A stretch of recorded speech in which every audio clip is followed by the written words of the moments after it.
¿Qué tal? ¿Cómo están? Buenas tardes, amigos de Potosí Noticias. Nos da mucho gusto que estén con nosotros aquí desde el café.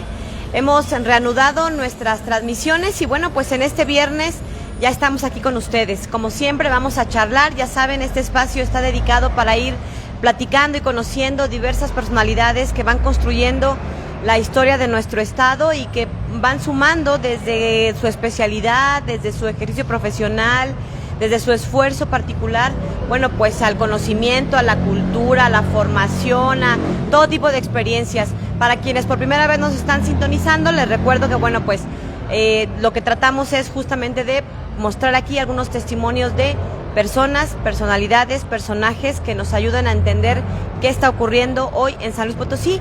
Y bueno, pues hoy vamos a platicar de química y otras verdades, así le pusimos al programa de hoy porque a veces nos parece como algo muy lejano a nuestra realidad o a nuestro entorno, algo que, bueno, pues a lo mejor no lo es tanto. Y nos parece a veces difícil entender el asunto de la química y créanme que lo tenemos más presente de lo que usted y yo nos imaginamos. Pero bueno, ya presentaremos a nuestra invitada. Por lo pronto saludo a mi compañera Mónica Ríos. Mónica, ¿cómo estás? Buenas tardes. Hola, muy bien, Lidia, y espero que todos los que nos ven pues también se encuentren bien. Saludándolos otra vez. ¿Cómo te fue en tu día de descanso desde el café? Muy bien, tuve unos días ahí de descanso y me fue muy bien, bastante bien. Bueno, y pues antes de comenzar con la entrevista, pues recordarles que también si tienen alguna duda y comentario, pues lo pueden escribir ahí en la transmisión y nosotros haremos llegar su pregunta, duda o comentario.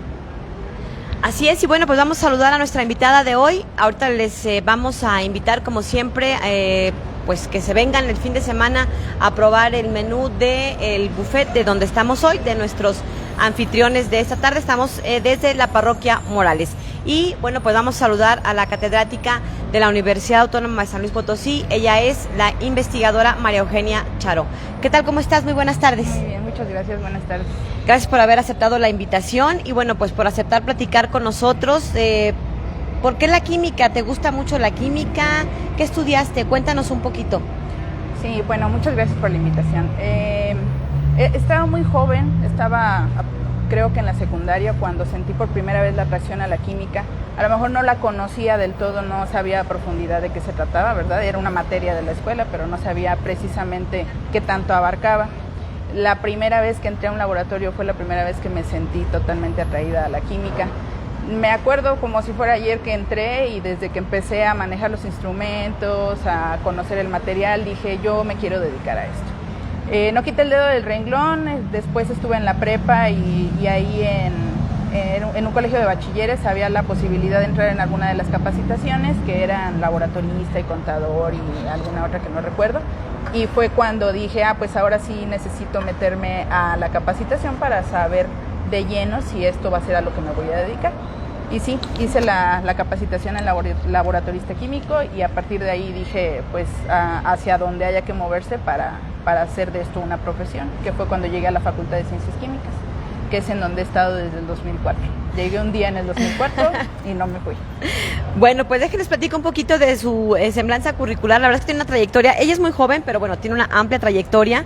Y bueno, efectivamente es egresada de la Facultad de Ciencias Químicas, de la licenciatura en Química, de la generación 2004-2009. Durante la licenciatura participó en proyectos de investigación en nanopartículas. Me voy a brincar algunos aspectos muy técnicos porque ni los voy a poder leer, así que ¿para qué me hago bolas? Bueno, también participó en evaluación antimicrobiana, donde realizó estudios de mediciones espectrométricas. Y ahí le voy a dejar. Bueno, durante el desarrollo de servicio social adquirió habilidades analíticas con el empleo de técnicas de justamente esto, espectrofotometría de absorción atómica, que ahorita le vamos a preguntar qué es, no crean que nos va a dejar así. Y bueno, pues tiene ya una maestría en ciencias en bioprocesos, donde se especializó en metodologías de síntesis orgánica y técnicas de purificación de extractos naturales vegetales. Desarrolló técnicas de identificación de analitos de interés a través de cromatografía de gases acoplada a espectrometría de masas. Y bueno, pues hasta ahí le vamos a dejar porque tiene un currículum muy interesante, pero muy difícil de pronunciar. Mejor que nos vaya platicando poco a poco cómo ha ido su carrera y bueno, pues ya nos platicó cómo se enamoró desde que estaba en la secundaria. Eso sí es vocación. Yo odiaba a mis profes de química, por eso estudié comunicación y administración y demás. No, fíjate que a mí en la secundaria sí se me hacía interesante la química, porque pues como que apenas vas viendo, ¿no? Lo que, o sea, no te explican tanto. En la prepa yo creo que ya fue cuando no me gustó, pero porque no lo entendía. ¿Sabes qué? Y es que también depende mucho de los maestros, la verdad, porque yo en la prepa, no es por nada, pero tenía una maestra que pues como que se enojaba también, o sea, no sabían la verdad, o sea, ni ellos sabían, entonces cuando tú le preguntabas, pues obviamente se enojaba porque no sabía qué decir. Pero en la secundaria sí tuve un profe que de hecho daba clases en el Cobach y era muy bueno, era muy paciente también, y sí te explicaba desde cero, o sea, todo, porque pues tú no tienes como conocimiento previo tanto en esa materia, a lo mejor en matemáticas o en otras sí, pero pues química, ¿no? Sí, creo que tiene mucho que ver. Más ya me acordé, no odiaba a mis maestros, no es cierto, no fue. Estábamos en la Siriaco, una escuela pública muy buena en muchos sentidos, pero mi profe se enfermó y no nos dieron más que biología, pero nos brincamos toda la parte de química y entonces a lo mejor pudo haber sido muy buena, pero pues no, nunca llevé. Bueno, cuéntanos, este asunto de la química, de estas especializaciones que has tenido, ¿de qué se tratan? ¿Por qué son importantes? Bueno, ahorita llegaremos a eso, pero ahorita, como ¿en qué aspectos de nuestra vida cotidiana es importante la química? Fíjate que yo creo que justo en el contexto que estaban abordando ahorita ustedes, es muy importante que el profesor, el docente que les esté impartiendo clases como química, física, matemáticas, todas las ciencias exactas, tiene que tener la capacidad de contagiarles ese interés, porque a mí me sucedió. Al principio, cuando yo llevé química, en la secundaria tuve un profesor que era maravilloso. De verdad que cuando me dio clase fue que entendí que la química estaba prácticamente en todo alrededor. Todos los días utilizamos la química, todo lo que... Hasta para hacer un café, ¿no? Hay química. Todo. Incluso había una analogía muy interesante cuando yo estaba en la prepa, que decían que entre la carrera de ser chef y la carrera de ser químico había muchísimas semejanzas.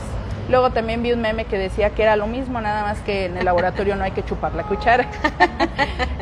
Y justamente ha sido algo que yo he estado constatando una y otra vez a lo largo de mi trayectoria, porque el aprender la química, profundizar en la química y entenderla también nos da mucho la oportunidad de platicársela a otras personas que no están en el ramo y de que se den cuenta de que, aunque suene súper complicado, entender la química es algo que cualquiera puede, y que entendiéndola empieza a observar alrededor y a identificar, esto ocurre por esto ocurre por esto otro, fenómenos de la vida diaria que nosotros creemos que no tienen así como que mucho fundamento. Al final de cuentas todo tiene su fundamento en la química. ¿Cuál es la importancia de formar? Tú das clases en la Facultad de Ciencias Químicas, sí. Aparte tienes una investigación, digamos, de manera paralela, simultánea. ¿Cuál es la importancia de que más jóvenes se sigan involucrando en temas de química? ¿Por qué a un país como el nuestro, como México, le hacen falta este tipo de profesionistas? Sí, justamente cuando yo terminé de estudiar la maestría y opté por irme al doctorado, se prestó la oportunidad de que empezara como docente.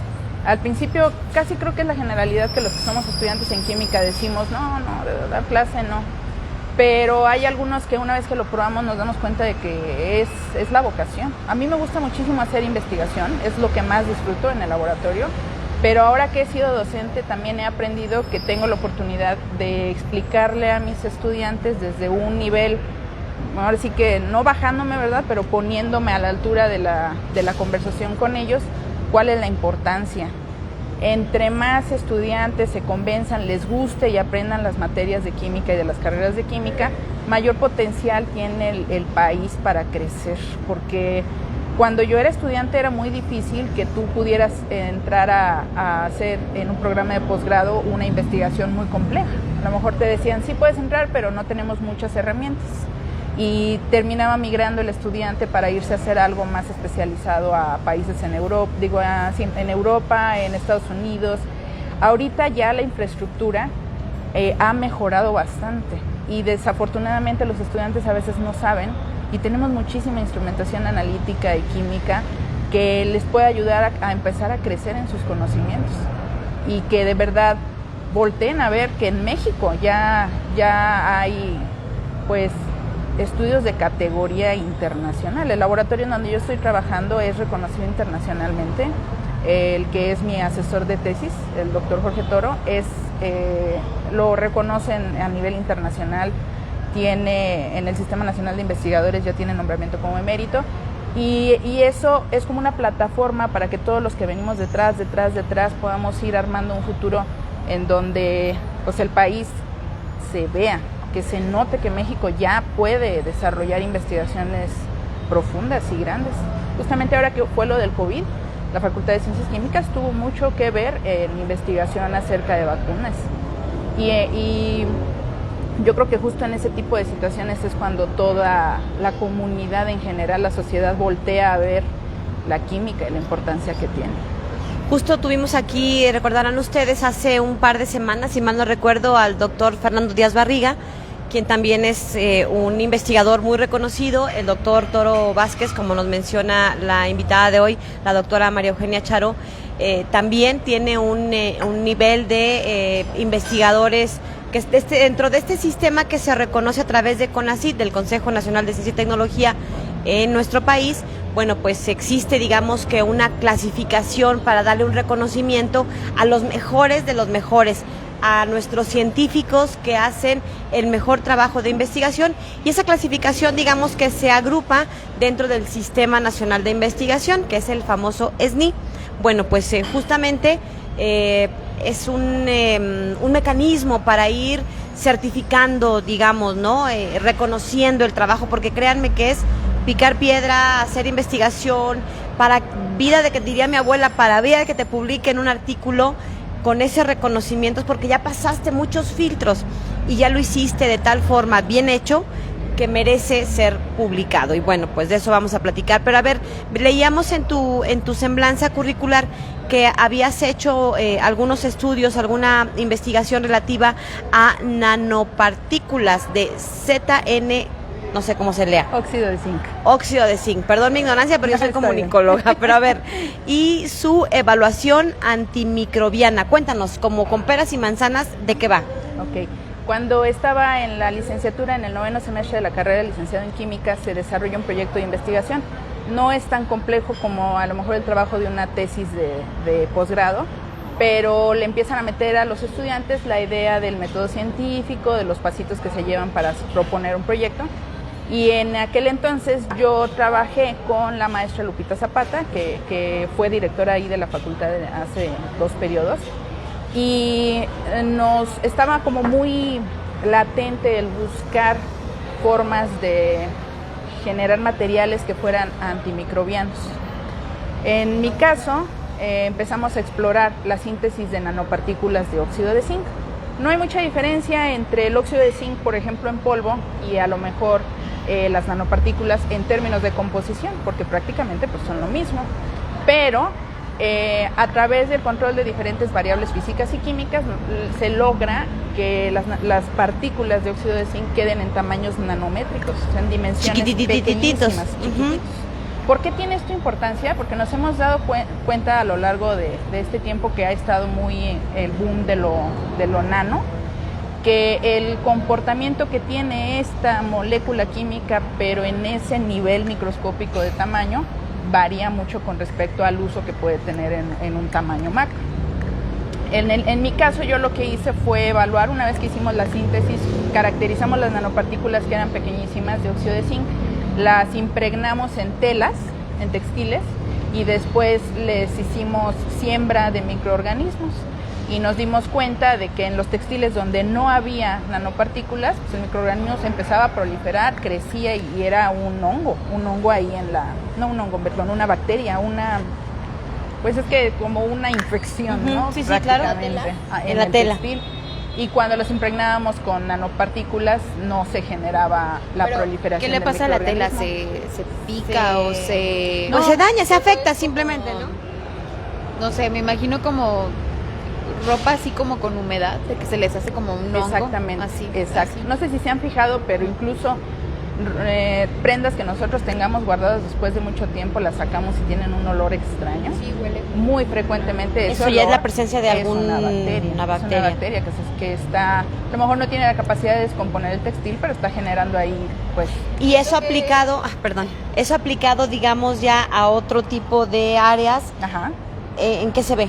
Por ejemplo, cuando yo estaba haciendo el estudio, que ya fue hace un ratito, fue cuando estaba la pandemia de la influenza y estábamos haciendo la propuesta de impregnar las prendas de los médicos, porque no tiene una cosa que ver con la otra. La influenza también era un virus, pero, o sea, si había un efecto en las bacterias, a lo mejor también lo podía haber, ¿verdad?, en los virus.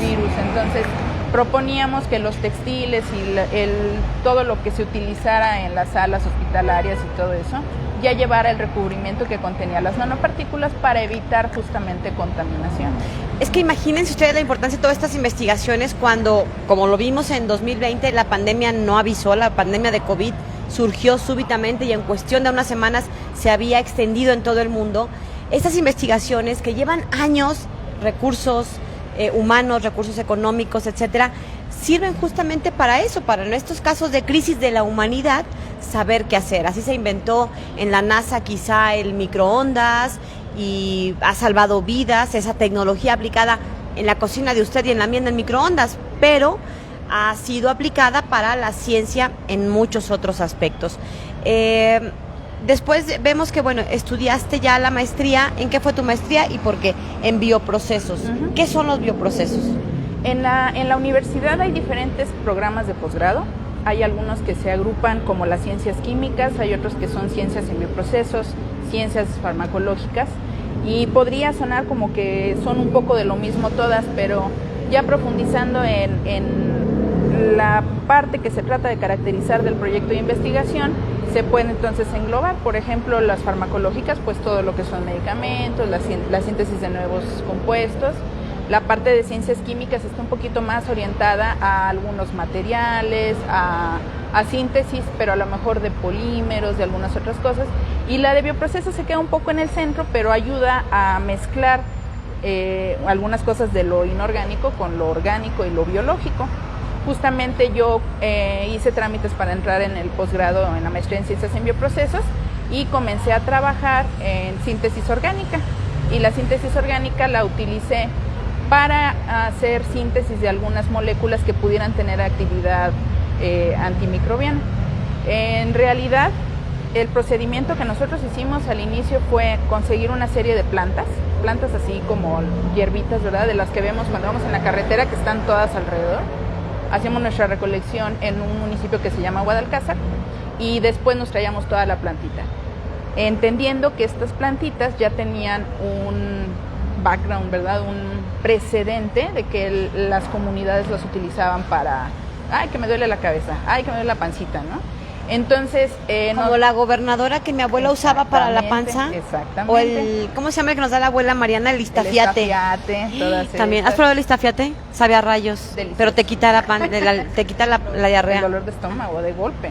Luego hay unos mitos de ese, ¿no? Esa planta. ¿O cuál es la...? Bueno, pero a ver, no nos distraigamos. Ahorita vamos con esa. Sí es peligroso también manejar todo ese tipo de plantas. Justamente platicaba hace poco con uno de mis estudiantes que el objetivo de la síntesis orgánica muchas veces se va hacia esa rama. Encuentro la planta, veo la aplicación que tiene, a través de diferentes técnicas hago el aislamiento de la molécula que es la responsable de que esa planta funcione para eso, y están de acuerdo que no me voy a ir a talar todo, ¿verdad?, a sacar todos los arbustos de gobernadora o de manzanilla. Lo bonito de la síntesis orgánica es que tú dices, mira, es que ya encontré cuál es la molécula que tiene la actividad y la sintetizas en el laboratorio. Muchísimos medicamentos son así. La aspirina, por ejemplo, el ácido acetilsalicílico, ahorita se hace en síntesis, pero se descubrió de un vegetal, ¿no?, de una especie vegetal. Entonces, o sea, descubren como qué sustancia es la que cura de esa planta de manzanilla, por ejemplo. Y se replica en el laboratorio. Ah, muy bien. Y ya si se desea llevar a más continuidad en el proyecto, Por ejemplo, en mi caso, una vez que identificamos cuál era la molécula, la empezamos a evaluar en diferentes microorganismos, en algunos hongos, en algunas bacterias, micobacterias, hongos filamentosos.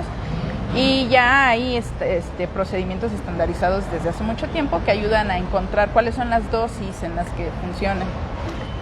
Obviamente todo esto es in vitro, o sea, todo lo que hacemos, bueno, in vitro es, por así decirlo, estamos ¿en laboratorio, digamos? En laboratorio, sí.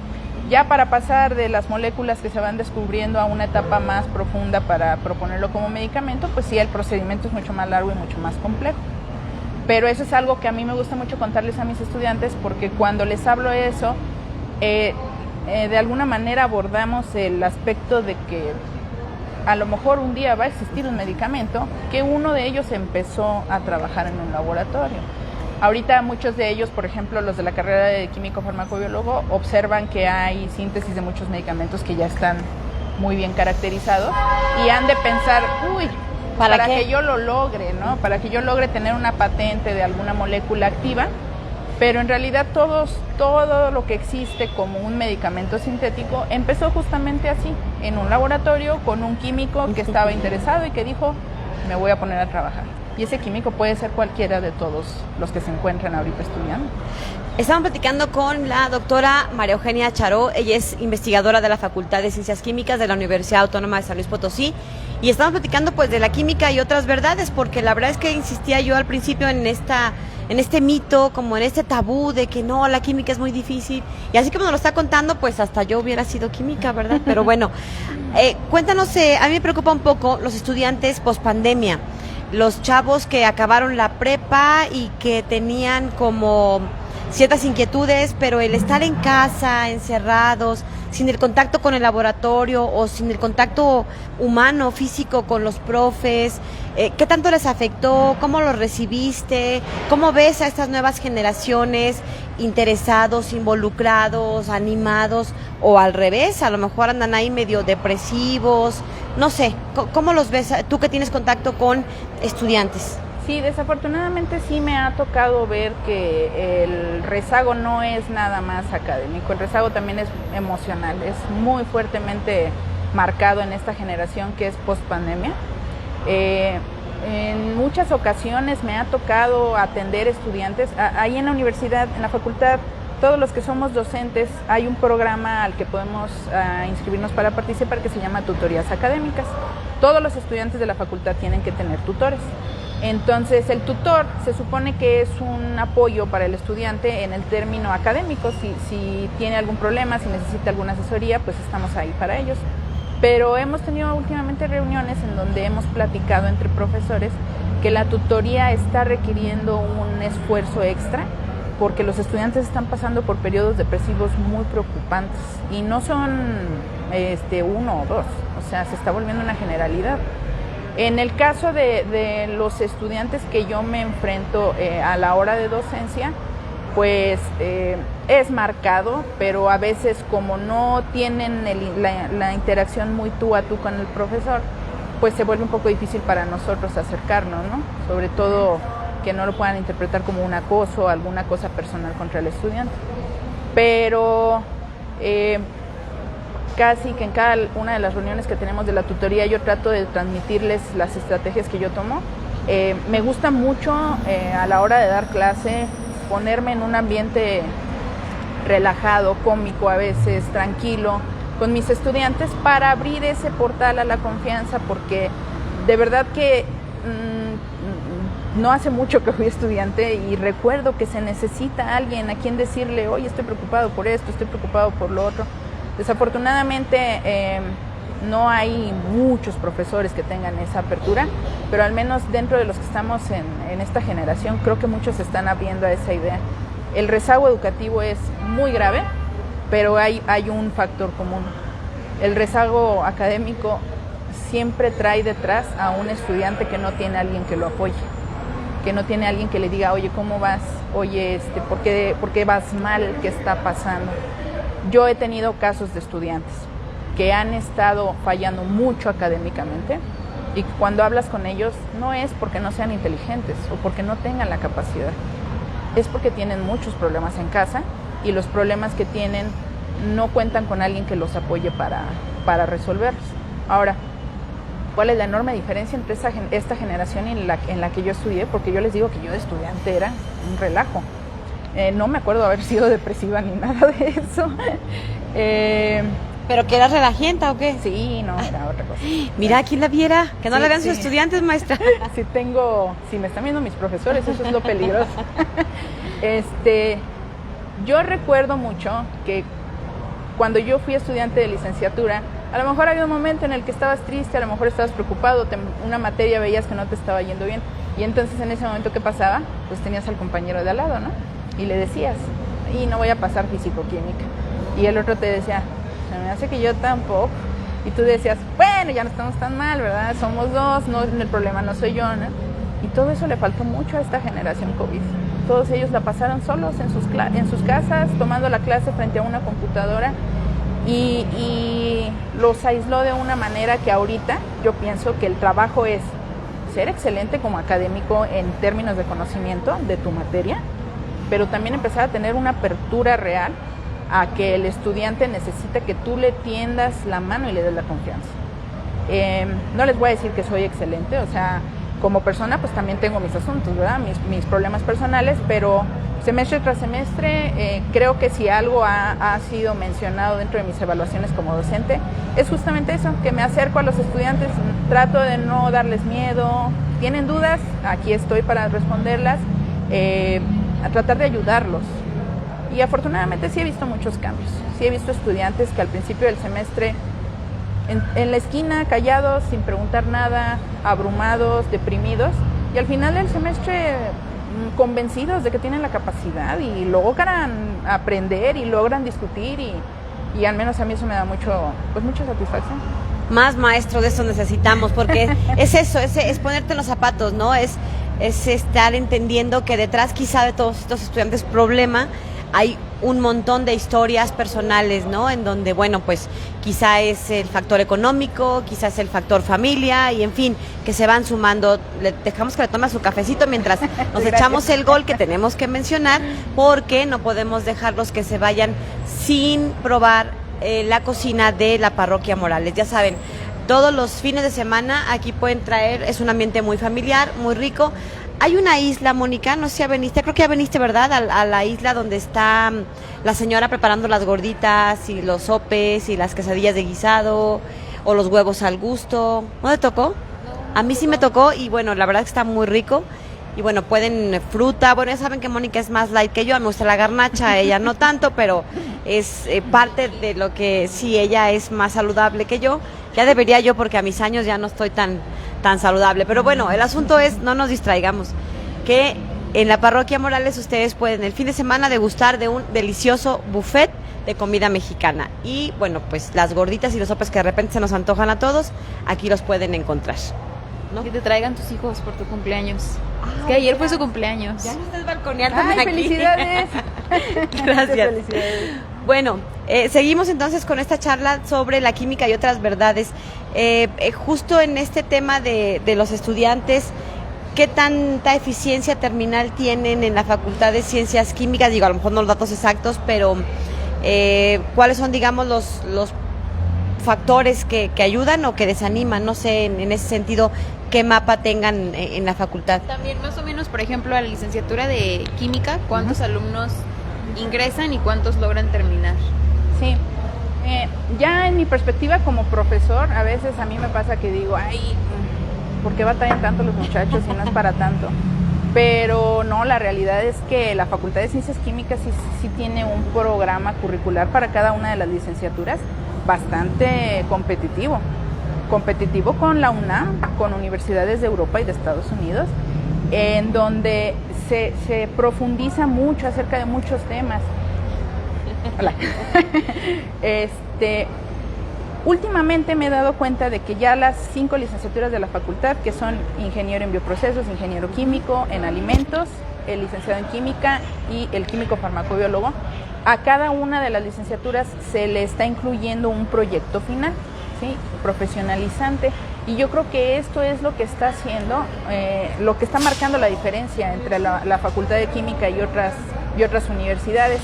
Durante ese proyecto de investigación, para cualquiera de las 5 carreras, se les enseña a seguir el método científico, se les demuestra cómo es ya encabezar un grupo de investigación para un proyecto, qué es lo que tienen que tomar en consideración en la parte experimental, en la parte teórica, y lo que más me gusta, que es lo que yo más disfruto, la frustración.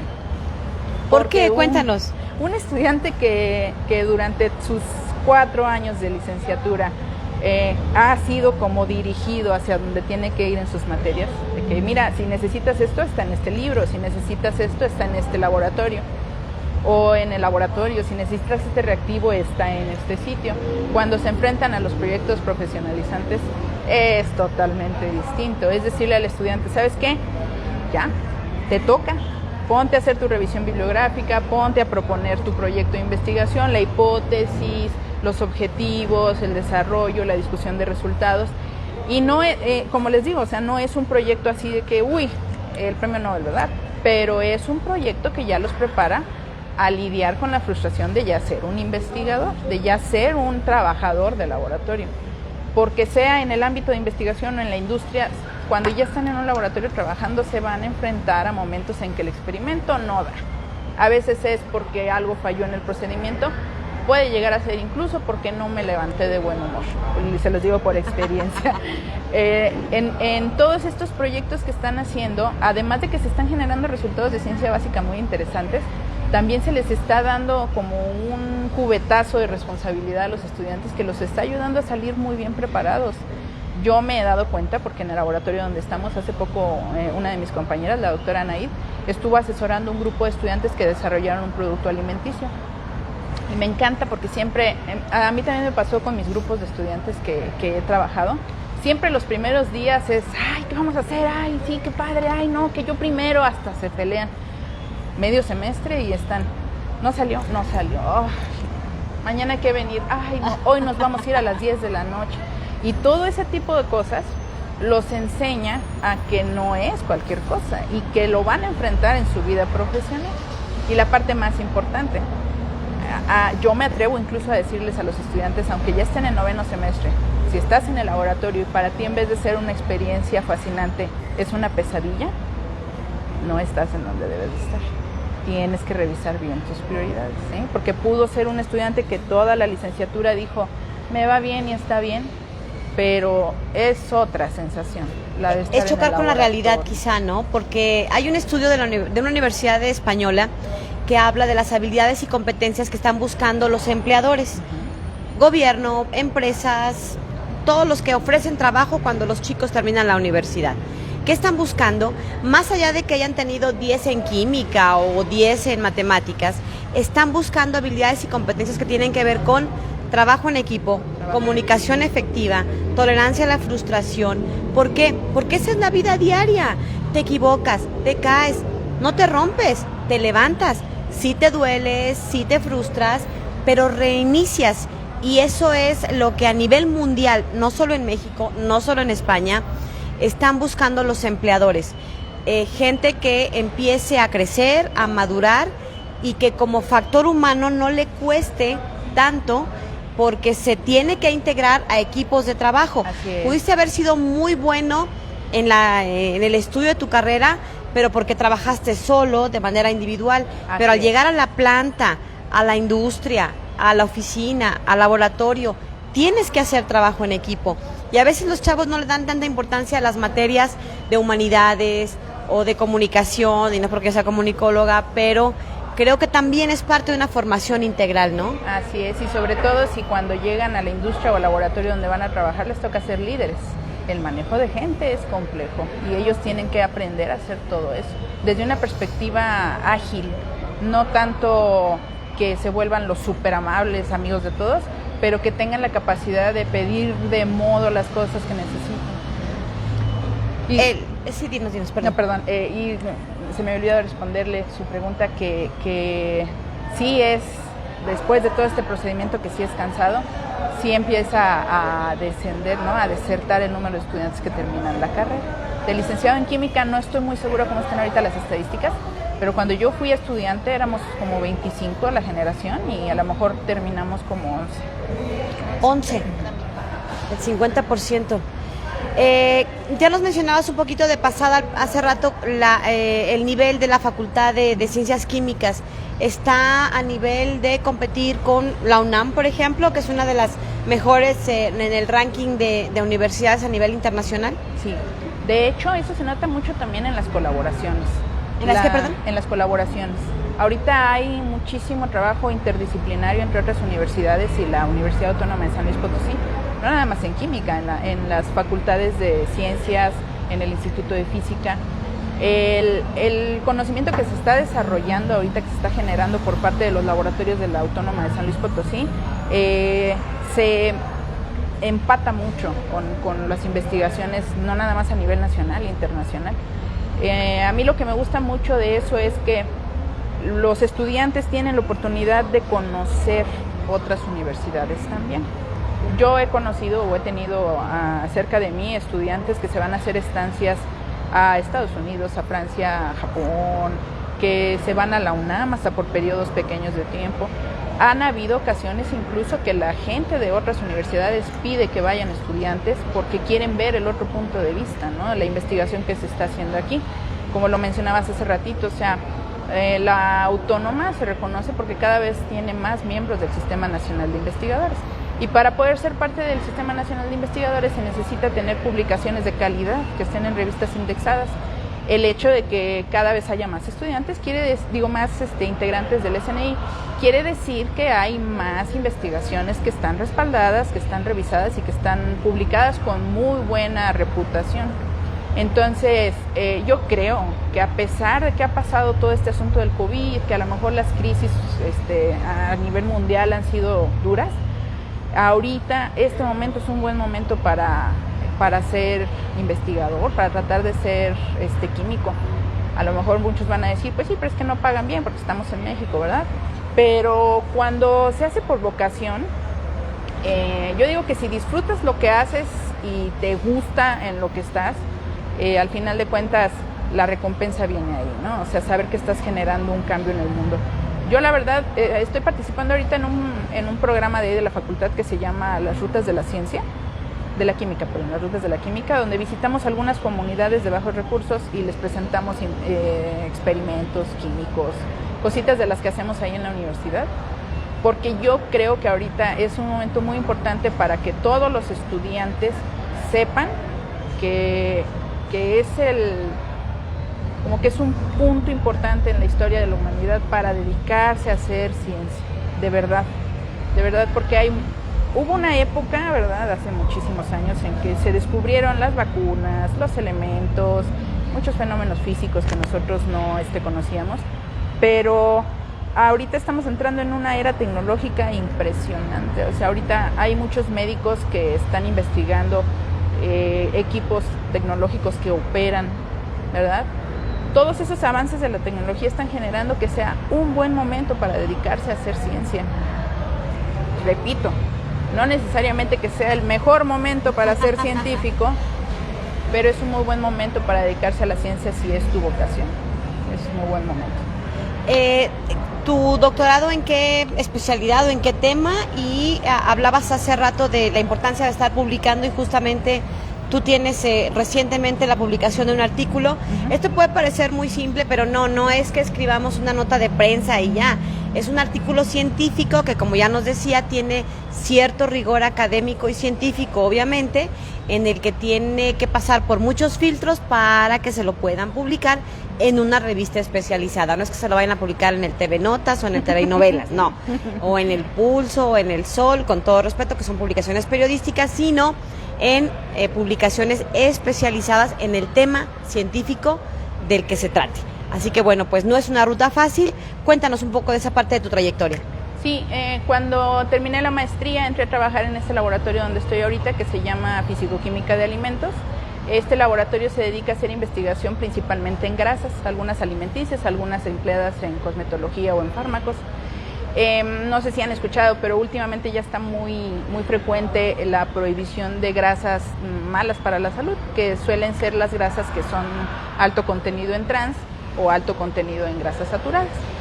Lo que hacemos en el laboratorio es tratar de emular el comportamiento de las grasas las trans y las saturadas, que suelen tener una textura semisólida, que es lo que le da muchísimo sabor y mucha textura sabrosa a la comida. O sea, las garnachas que nos gustan, las Todas quesadillas las doradas, garnachas, las cosas empanizadas, el fritas. pan, los embutidos, todo este tipo de cosas. Wow, ok. Todo esa sensación organoléptica que nosotros tenemos al alimentarnos con algo grasoso. ¿Qué es organoléptica, perdón? Es como la reacción de los sentidos, del olfato, de la boca a los sabores y todo eso.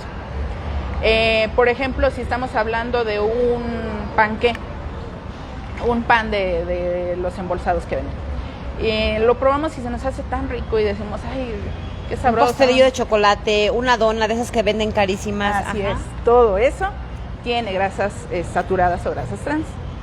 Y en muy buena parte esas son las responsables de que sean tan sensuales, ¿verdad? Tan sabrositos. Entonces, está padre, pero al mismo tiempo no es tan bueno, porque las grasas, al final de cuentas, si tienen esas características semisólidas en el alimento, también las pueden tener dentro de tu cuerpo, ¿no? Dentro de tu sistema. Entonces, lo empiezas a consumir muy frecuentemente, y ¿qué es lo que ocurre? Pues que en las venas se empiezan a acumular, y ya pues al rato ya estamos con que los infartos, con que la diabetes, todo ese tipo de cosas. Entonces, una buena parte de la investigación que hacemos en el laboratorio es emular las propiedades de una grasa sólida a través de la estructuración de una grasa líquida. Por ejemplo, aceite de cocina. El aceite de cocina ya se ha tratado de implementar a la hora de hacer algunos alimentos, pero si se ponen ustedes así a pensarlo, imagínense un pan preparado con aceite en vez de preparado con mantequilla. No es tan delicioso, ¿verdad? A lo mejor hasta se lo comen y les deja el sabor grasoso en la boca. Entonces dicen, pues los aceites no se pueden utilizar para esta misma textura, o para hacer un labial, o para hacer una crema o una pomada. Entonces, ¿qué hacemos? Tomamos el aceite y lo convertimos en un sólido a través de añadir una molécula que se conoce como organogelante. Nosotros la añadimos, hacemos la preparación, y cuando terminamos tenemos una grasa semisólida con características semisólidas. Y esa grasa se trata de integrar algún proceso en donde pueda sustituir, ¿verdad?, alguna de las grasas trans o de las grasas saturadas que ya se utilizan. Justamente mi trabajo de investigación es hacer organogeles, que son estos nuevos productos grasos, con una molécula que se llama monoglicéridos, que nosotros las utilizamos a diario. Vienen en las cremas para café, vienen en algunas mantequillas. ¿Sí? ¿Y eso hace un poquito menos dañino el asunto? Sí, porque ya el contenido de grasas trans y de grasas saturadas pues se convierte en mínimo. La grasa sigue teniendo las propiedades sólidas, pero ahora no trae trans y saturados. Entonces, esa es, en mi caso, en mi investigación, yo estoy trabajando con eso, estoy caracterizando algunas grasas sólidas de monoglicéridos con aceite oleico. Ay, ya me eché un gol, bueno, no sé si podemos decir más. Sí, claro, adelante, estamos en Facebook, es la libertad de Facebook. Aceites altos en trioleína, y hacemos los geles y los caracterizamos con un montón de metodologías que tenemos ahí en el laboratorio. Justamente mi artículo, el que se acaba de publicar, va de eso, y ahorita mi jefe y yo estamos trabajando en la redacción de una segunda publicación, y pues espero ya tenerla pronto para poderla mandar. Es una segunda parte de la misma investigación, nada más que ahora ya trabajando con unas mezclas de los monoglicéridos. Y es que todo lo que hacen, todo este trabajo de investigación tiene que ver con cómo mejora la calidad de vida de las personas, Así ¿no? es. Y sobre todo también que tarde o temprano aquí en México, porque si no ya está pasando en Estados Unidos y en Europa, se está limitando el consumo de grasas saturadas y de grasas trans, está satanizado. No tarda en ocurrir aquí, y ya necesitamos tener bien caracterizado el producto que se va a emplear para sustituir estas grasas, ¿verdad? Porque pues tampoco le podemos decir al ciudadano promedio, ¿sabes qué? Como las grasas trans ya no están permitidas, pues ya no te puedes comer este panquecito, ¿no? Lo vamos a dejar de hacer. Vamos a tener que encontrar la alternativa saludable. O muchas de las prácticas que tenemos en la cocina, las mujeres, las mamás o en general el papá o quien se encargue de la cocina. Por ejemplo, yo tengo un hijo que siempre me está regañando, pero ha sido muy difícil porque a mí se me va el avión y sigo repitiendo la misma práctica que aprendí de mi abuela y que aprendí de mi mamá, a reutilizar el aceite. Freí unas enchiladas, ese mismo aceite, ¿cómo lo voy a tirar? Es casi medio litro. En ese mismo frío de ratito una carne, o al día siguiente frío las tortillas para las quesadillas, y en fin, eso es malísimo, ¿verdad? Sí, ¿Por qué? justamente porque el aceite vegetal pues trae grasas que no están transesterificadas, pero se pueden transesterificar por calor, que comúnmente es lo primero que hacemos cuando cocinamos, ¿verdad? Calentar el aceite hasta un nivel de 150, 180 grados y entonces las moléculas cambian de configuración y se convierten en grasas trans. Se puede comprobar muy fácil, si se fijan, cuando dejan el aceite después de haberlo calentado ahí, poco a poco se empieza Cambia a volver de color. sólido o se pone blanquizco. Y eso quiere decir que pues ya, si ustedes, no por espantarlos, ¿verdad? Pero en un paisaje muy catastrófico, si observan cómo se está convirtiendo ese aceite en sólido y en grasa muy fea, imagínense eso, pero sucediendo en las venas o en los intestinos o dentro del cuerpo. Entonces sí es muy recomendable al aceite darle un solo uso y luego no desecharlo, porque esas mazotas de aceite que se forman también le hacen mucho daño al drenaje. Los efluentes. Sí, pero y justamente nosotros ahí en la universidad ahorita tengo un grupo de estudiantes que están trabajando en un proyecto de recolección de aceites usados para tratar de darles una segunda oportunidad, utilizarlos nuevamente y no estarlos desechando porque sí le hacen mucho daño a la ecología. ¿Cómo se puede reutilizar un aceite? El primer factor que hace al aceite ya no deseable para utilizarlo es que se oxida, se pone negro y se transesterifica, se empieza a volver sólido. Algunas veces no se vuelve lo suficientemente sólido, solamente se espesa. Y en ese proceso, en ese momento nosotros lo que podemos hacer es tomarlo, hacerle una organogelación, como lo que yo trabajo en el laboratorio. Y una vez que hacemos la organogelación, lo mezclamos con agua y formamos una emulsión, pero es una emulsión muy poco estable. En el momento en el que esta emulsión se separa, el agua se lleva una muy buena parte de los componentes contaminantes y nosotros recuperamos el gel, que es una grasa pues no 100% libre, pero mucho más libre de componentes oxidados. No la hemos podido tratar de proponer como nuevamente empleable en el ramo alimenticio, porque pues definitivamente los controles de calidad son muy estrictos, pero si no se utilizara nuevamente como alimenticio, se puede proponer para hacer lubricantes, para hacer algunos biocombustibles, para hacer a lo mejor con un control de calidad estricto, a lo mejor hasta una pomada, algún ungüento. Pero en casa, por ejemplo, ¿qué le hacemos? ¿Lo ponemos? ¿Qué es lo más recomendable cuando no tenemos nada de esto? Es recolectar. ¿En un frasco y a la basura o qué hacemos? Sí, se puede tirar a la basura, pero hay algunos sitios de recolección en donde se encargan de eso. Yo creo que lo que falta también meterle mucho a ese proyecto es difusión, para que la gente sepa en dónde están los centros de acopio, o de plano tratar de potencializar el proyecto a través de algún sistema de recolección, ¿verdad? De recolección de aceite en el ámbito doméstico. Entonces, la comida rápida, digamos que es muy dañina por el aceite. Así es. De que, por ejemplo, en los restaurantes, pues, las freidoras, ¿no? De que dura como... comida rápida, por favor. De que si la comida rápida es muy dañina, entonces, por el aceite. Porque, por ejemplo, en los restaurantes, pues, te dura como 15 días. El aceite ya lo cambian y pues sí, digamos que cocinan 15 días con ese mismo aceite. Todas las zonas garnacheras y los restaurantes de fast food son muy dados a utilizar los aceites. De hecho, hace poco que hablábamos de este proyecto que les comento, decíamos que como que la zona importante a atender para ese tratamiento de aceites es en buena parte todas las cadenas de alimentos de comida rápida. Sí, pero definitivamente sí, o sea, no está mal, ¿verdad? De vez en cuando, pero sí, no es muy recomendable este tipo de prácticas de comer comida rápida frecuentemente. Sí, te hace es muy delicioso. O sea, pero yo que sé que pasa todo eso y aún así me la como, pero... sí, bueno, pero también muchas veces la gente no sabe, o sea, por ejemplo, yo sé porque pues yo estuve trabajando mucho tiempo en restaurantes y en todos los que he trabajado pues era así, de que como cada 15 días cambiábamos el aceite. Pero pues mucha gente no lo sabe. No lo sabía. Yo no lo sabía. Hace muchos años trabajé, estaba en la universidad y no me fijaba en eso porque no estaba en esa área de cocina, pero bueno, es... Cuando ya lo veamos como muy oscuro, ya lo cambiábamos. Pero sí, dura como 15 días. Ya hay que cambiar el aceite. Sí, está muy en una semana, pero pues sí, es que también es muchísimo. O sea, como que el barril lo vaciábamos como a la mitad o casi todo, entonces... muy dañino. Bueno, Mónica tiene preparada una sección. ¿Sí ya tenemos preparada? Bueno, como en la parte, no sé si oscura de la química, pero ¿crees que esta profesión tenga como una responsabilidad social? Mucha. O sea, me lo pongo a pensar por, digamos, ahorita todo lo de narcotráfico, que se crean pues cosas que son dañinas para la salud. Ajá, yo me pongo a pensar pues en la gente que se dedica a hacer estos productos. Sí, definitivamente sí.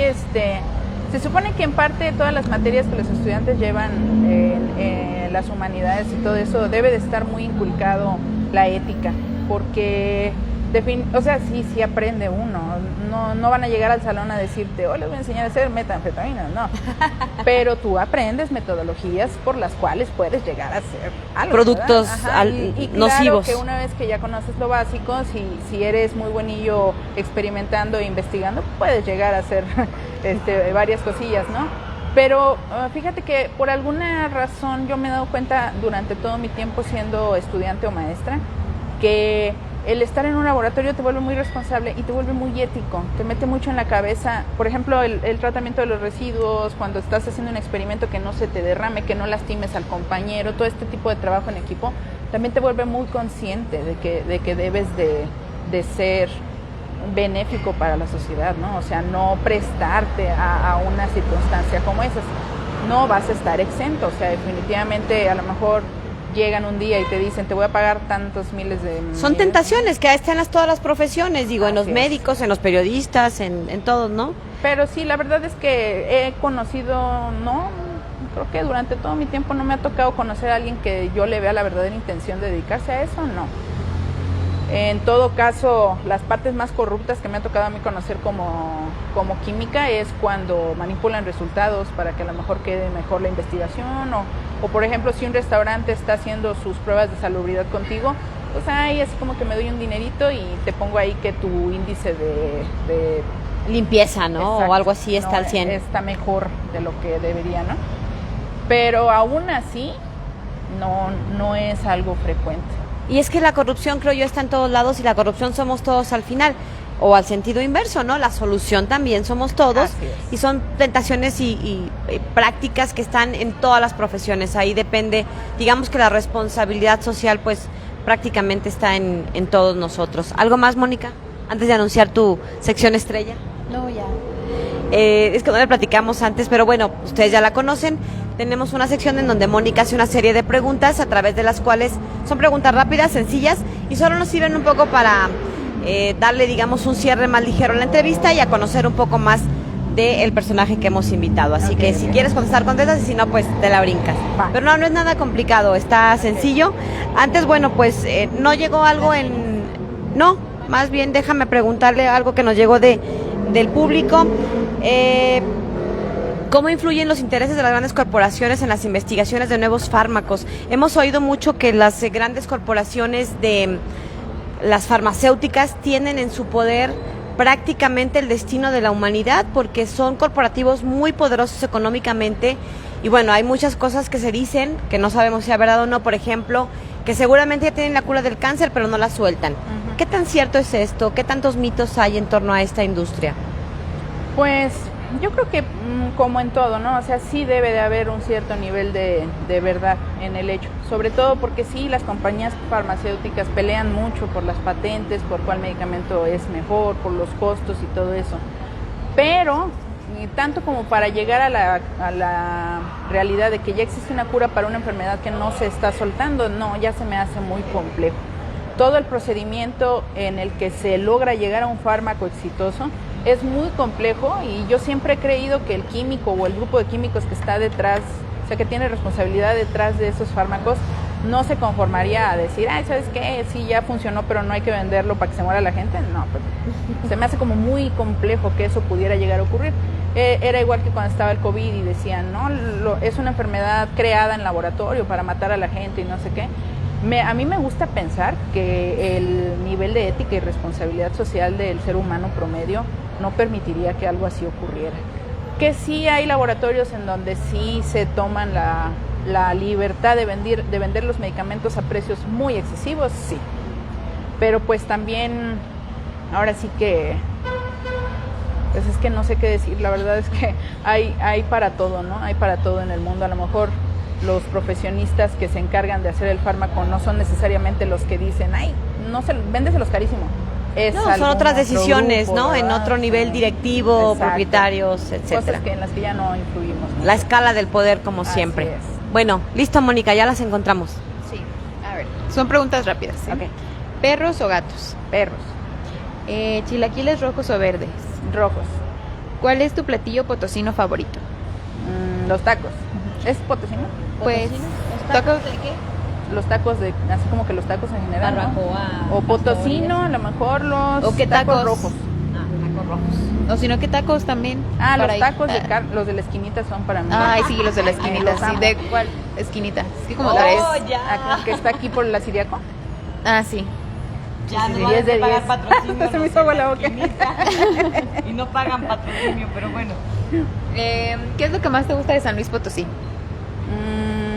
¿Qué es lo que más me gusta de San Luis Potosí? Pues la gente, sí me gusta mucho cómo es la gente. A veces somos como medio antipáticos, ¿Tú pero eres potosino? sí, Muy bien. siento que somos como muy afines. ¿Cuál es tu película favorita? Se llama El cantante de bodas.